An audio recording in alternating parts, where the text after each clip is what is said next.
स्वस्थ पद्म ढल ढल नेत्र विकच नेत्र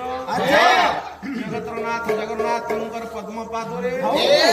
ये दिन किंचित अनंत कोटि प्रणाम।